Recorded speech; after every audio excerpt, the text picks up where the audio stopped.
aquieta-te, e vento você se cala. Porque você já viu, a Bíblia Sagrada diz que imediatamente, pastores, imediatamente o vento parou, imediatamente o mar se acalmou, e a Bíblia diz que tudo se fez bonança. Os discípulos olharam para Jesus estupefatos e disseram: que homem é este, que até o vento e o mar lhe obedece?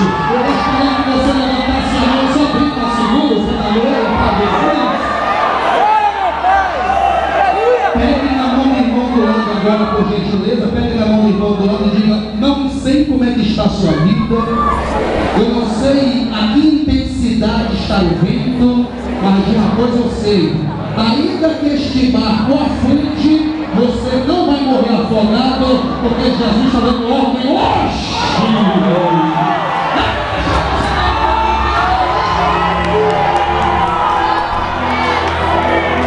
Isso é de acordo com Marcos. Aí Marcos continua dizendo que a viagem prossegue. A viagem continua e ele chega em uma região chamada Genezaré. Algumas versões bíblicas não diz Genezaré, algumas versões bíblicas diz Gadara, que era uma das 10 cidades que formava uma chamada confederação grega, que a Bíblia chama de regiões de Decápolis. A região de Decápolis era formada por 10 cidades que formavam uma confederação grega, que na verdade não tinha só uma, tinham várias. Esta era uma dessas, formada por 10 cidades, e que, segundo a história, estava em grande crescimento, pastor Júnior. Diz a história que eles estavam crescendo muito aquisitivamente, diz que eles estavam construindo muitas cidades, as cidades estavam fortalecidas, com edificações tremendas, tinha grandes áreas para criar animais. Diz que as regiões de Decápolis estavam indo muito bem, obrigado, materialmente falando, em especial a cidade de Gadara. Diz que Gadara estava bem, estava fortalecida, diz que o povo estava vivendo em pompa, muito dinheiro, muito poder, muita pompa. E é interessante falar para os irmãos que toda vez que falamos em dinheiro, parece que a palavra dinheiro tem como tradução felicidade. A gente sempre acha que as pessoas mais felizes da terra são as pessoas que têm dinheiro. Toda vez que você vê alguém falar que tem dinheiro, você não imagina que ele é feliz, você não imagina que ele é alegre, que ela é alegre. Toda vez que você vê alguém com muito dinheiro, você não diz: aquela pessoa deve ser muito feliz, porque ela tem muito dinheiro e deve ser muito bem sucedida. Só que na realidade, dinheiro não tem nada a ver com felicidade, porque tem muita gente que tem muito dinheiro, mas não tem felicidade. Eu não sei se já falei isso aqui, mas se não falei, eu vou falar hoje. Um dia eu fui pregar na Igreja Batista Lindo dos Vales, aqui na Pituba, pastor Rogério Dantas, e quando eu acabei de pregar, uma irmã me chamou assim, ou uma mulher, e disse: pastor, olha aqui por mim, olha pastor, eu sou uma mulher rica, pastor, eu tenho dinheiro, eu posso ir aonde eu quiser, a hora que eu quiser, eu posso comprar o que eu quiser. Se eu quiser viajar, pastor, para qualquer lugar do mundo hoje eu viajo. Se eu quiser comprar qualquer coisa, um carro, uma casa, apartamento, hoje eu compro. Eu tenho dinheiro, pastor, só tem um problema: eu não tenho felicidade, eu não tenho paz. Aí eu perguntei para ela: você já é crente? Ela disse: ainda não. Eu disse: o que está faltando é isso, porque o seu dinheiro pode comprar tudo, mas a alegria só Jesus te dá. Eu vou te ensinar 30 segundos. Talvez você esteja passando um dos momentos mais difíceis materialmente da sua história. Talvez você esteja aqui nessa noite e esteja dizendo: Fábio, a minha vida em 2012 não começou como eu queria, a minha condição financeira não está como eu queria, eu estou passando por um dos maiores desertos na minha vida financeira. Fábio, olha para mim aqui, você pode estar enfrentando um deserto na sua vida financeira, pode ter entrado o ano até devendo ainda, mas de uma coisa eu sei: quando você deita e dorme e acorda em paz, porque Jesus Cristo tem uma noite ainda brilha. A noite se abre depressa. Pega a mão do seu irmão aí depressa, pega e diga para ele: essa dificuldade financeira não vai tirar a tua paz, porque Jesus está contigo e vai abrir porta para você.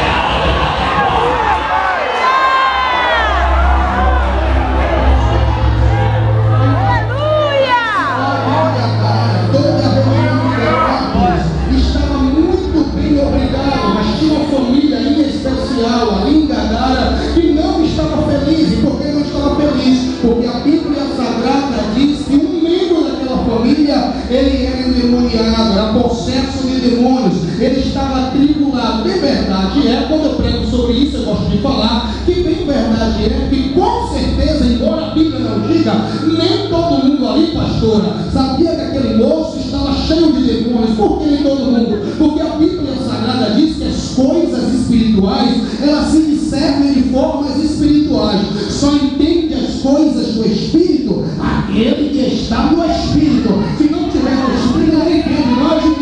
E olhe para mim aqui, não tente forçar uma pessoa carnuda a entender as coisas do Espírito. Não perca tempo, melhor. Quem é do Espírito, entende as coisas do Espírito, vive do Espírito. Oh, glórias a Deus. Todo mundo sabia que aquele moço de fato era endemoniado. Quem sabe alguém tinha aquele moço como um maluco, um desorientado. O que a Bíblia Sagrada faz questão de dizer é que aquele moço, ele era endemoniado. Na verdade, ele era possesso de demônios. A Bíblia Sagrada diz que quando os demônios tomavam aquele moço, ele simplesmente saía de casa, e a Bíblia diz que ele ia para os sepulcros da época. Capítulo 5 que lembra, a partir do versículo de número 1, diz que ele ia para os sepulcros da época, ou seja, ele ia para os cemitérios da época. Observe bem que ele tinha uma casa, tinha uma família, mas quando estava possesso, ele deixava a casa, deixava a família e ia para os sepulcros. A Bíblia chega a dizer que além dos sepulcros da época, ele também subia as montanhas, e de dia e de noite a Bíblia diz que ele urrava como um animal. Observe bem o estado daquele moço, como era deplorável, como era depreciativo. Aquele moço cheio de demônios, ao invés de estar em casa, ao invés de estar com a família, ele estava lá nos sepulcros, nos cemitérios da época. Ao invés de estar em casa, ao invés de estar com a família, ele estava lá nos montes e nas montanhas, gritando de dia e de noite. A Bíblia chega a dizer que ele se feria em pedregais, ele se machucava nas pedras. Parece que posso ver a imagem daquele moço, um moço de cabelos crescidos, um moço de barba crescida, de unha crescida, todo maltrapilho, fedorento, dormindo nos sepulcros da época. Parece que as pessoas olhavam para ele e diziam: ali vai um maluco, ali vai uma pessoa que não tem mais jeito, ali vai uma pessoa que não tem mais futuro, ali vai uma pessoa que não tem mais perspectiva. Parece que posso ver as pessoas olhando para ele e dizendo: ali vai alguém que não tem mais jeito, que vai acabar na sarjeta e que vai perder a sua vida. Parece que posso ver o diabo pelo aquele ali, em pouco tempo eu vou levar, já dominei o corpo e daqui a pouco eu vou levar para mim. Mas parece que eu vejo também Jesus Cristo dizendo: daqui a pouco eu vou entrar com a providência, eu vou quebrar este laço. Ele não estava mais em casa, ele não morava mais em casa, porque os demônios têm esse prazer, tirar as pessoas de casa. Os demônios têm esse prazer, destruir a vida familiar. O demônio tem esse prazer, arrancar as pessoas de dentro de casa e jogar no mundo. As pessoas gostam de destruir, os demônios gostam de destruir famílias, os demônios gostam de destruir laços familiares, os demônios gostam de colocar as pessoas que se amam distante uma das outras. Aqui nesta noite, por exemplo, tem gente que o campo de batalha principal dele é a casa. Ele está vendo o inimigo lutando para tentar destruir a família, para tentar separar a família. Só que Deus te trouxe para o lugar certo, para um congresso de edificação, porque Deus vai fazer o negócio. Pegue na mão do seu irmão de pressa e diga para ele: a partir de hoje a sua família não vai ser mais a mesma. Jeová está trazendo o livramento para dentro da sua casa.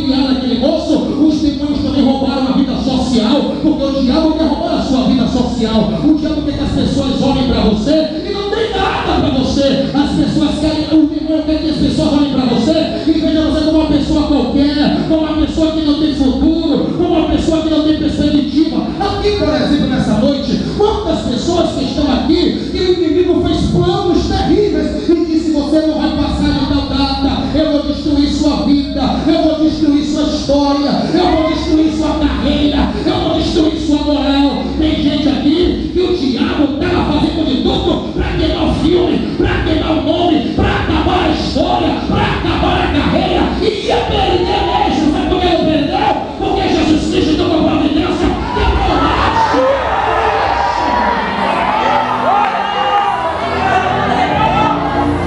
Eu não sei se você pode, mas se puder, pega a mão desse irmão aí do lado, nem pressa. Pega a mão desse irmão aí e diga: o diabo tinha um projeto para seu futuro muito terrível.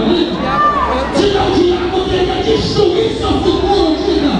Agora fala para ele: mas se alegre, porque Jesus Cristo quebrou o laço e está te dando um futuro feliz, um futuro bonito.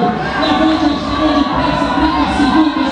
Hoje você tem a presença de Jesus. Não deixa você adorar, porque Jesus destruiu o laço do diabo e te deu.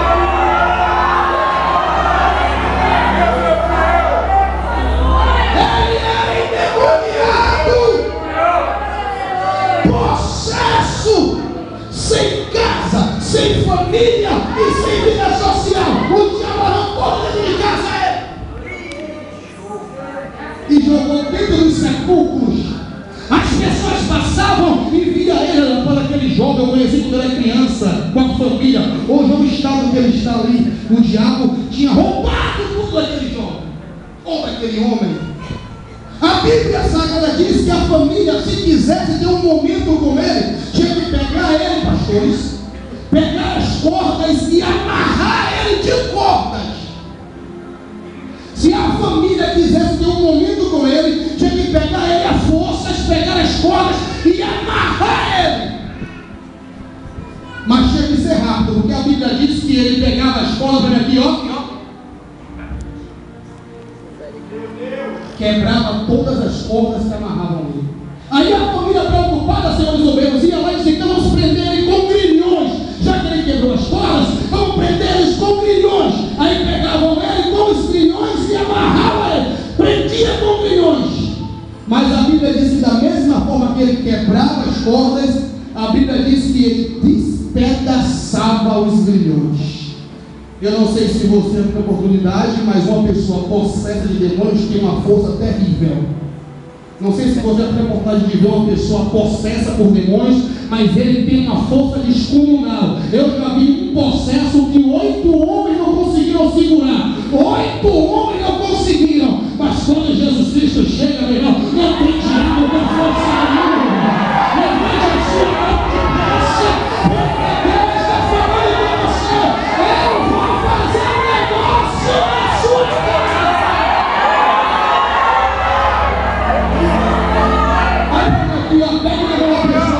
Pega na mão da pessoa do seu lado aí, pega. Olhe para ela assim e diga assim: ó, o diabo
mesmo?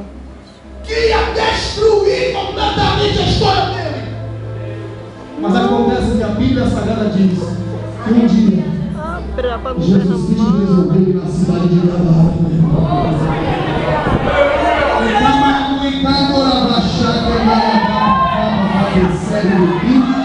E no dia que Jesus decide ir em um lugar, o lugar nunca mais continua ruim. Parece que eu vejo Jesus assim, ó. Os demônios estão oprimindo aquele moço. Só que os demônios não contam que hoje, eu vou chegar naquela cidade para fazer com você. Olha com você, irmão, diga, não se assuste não. Continue acreditando na libertação dos seus parentes. Jesus está chegando de volta.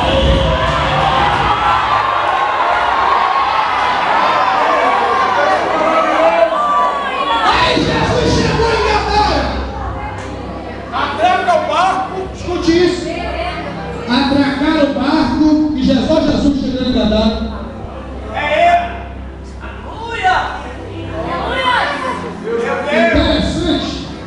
Interessante que se alguém quisesse ter um momento com aquele moço endemoniado, tinha que ir até ele, pegar ele e amarrar ele. Mas quando Jesus chegou, foi diferente. Aleluia! Se alguém quisesse falar com aquele moço, tinha que ir até ele, pegar ele, amarrar ele, tinha que falar rápido, senão ele quebrava a corda e ia embora. Mas a Bíblia diz que quando Jesus chegou na praia de Gadara, desceu a maré, o endemoniado viu Jesus de longe e quando viu Jesus, correu até Jesus Cristo, correu joelho.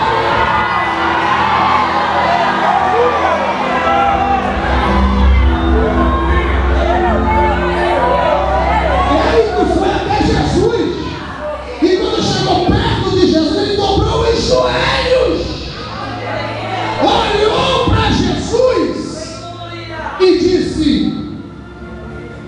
o que temos contigo, Cristo, Filho do Deus vivo, para que tu viestes aqui antes do tempo para nos atormentar. Jesus olhou para ele assim e disse: qual é o seu nome? Fale para o seu irmão lá, agora o negócio estreitou. Agora o negócio esquentou, né? Tá pegando fogo. Ele olhou para Jesus e disse: Legião é o nome. E a Bíblia diz que ele falou legião porque era ó. Aí há problema teológico tremendo, pastor Júnior. Porque há uma discussão para saber quantos demônios compõem uma legião. Aí tem gente que diz que é 1000, tem gente que diz que é 2000, tem gente que diz que é 3. Grande maioria dos estudiosos da Bíblia Sagrada concordam que em uma legião de demônios tem 6.000 demônios. Se um demônio só na vida de uma pessoa destrói o ser humano, imagine 6.000. Mas tanto faz 6.000 como 6 milhões, quando Jesus chega, só Jesus sozinho resolve o mundo.